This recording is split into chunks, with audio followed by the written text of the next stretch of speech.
I'm Ambeth Ocampo, historian, and I'm the historical consultant for the Ayala Museum virtual reality project. We are doing 5 key scenes from Philippine history that are based on the diorama exhibits in the Ayala Museum. As you know, many people find history boring because it's text-based. And in the 1970s, the Ayala already wanted to give a visual feel to history, so they created the dioramas. But of course, today, these dioramas are rather tired and old and they're static. So we decided there must be other ways to engage a younger generation, a younger, more visual generation. So we decided to do virtual reality, and they asked which of the dioramas do you want to start with? Then I said the most dramatic and the most iconic being Rizal's execution. So we've done this not just to give people a sense of what it was like to be in Rizal's execution, but actually to help you reflect on the story. What does it mean to you? How relevant is it to you? What questions should we ask today about something that happened over 100 years ago? So each of the diorama projects, we're going to do 5, but I've already identified 3. One is the execution of Rizal. The second will be Bonifacio tearing his cedula in Balintawak. And the third being the Declaration of Independence in Kawit. Because these 3 things give you the sense of the beginnings of nation. And the 3 heroes, whether you like them or not, are central to the idea of nation. Now, what the other 2 events will be like, we don't know, but one can be EDSA. We're not sure, but these 3 things I think are the basic. The dialogue is, of course, had to be fit in a 3-minute video, so we based it on many eyewitness accounts of the actual execution. Then the director, Marco, wrote out a storyline with dialogue, which I went through for accuracy. So we wanted to be as accurate as possible. One of their challenges was finding the right dog to play the mascot.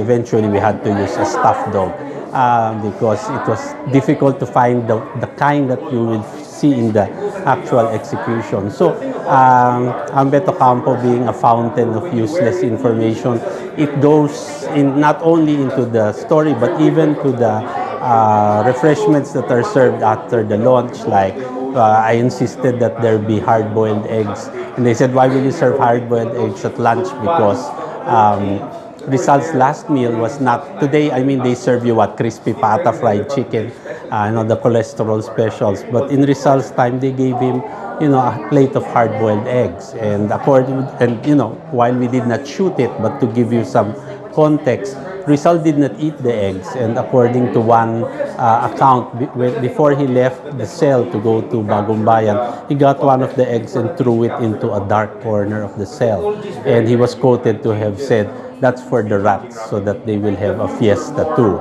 Simply because on the day of Rizal's execution, you must remember, 19th century Manila was so boring.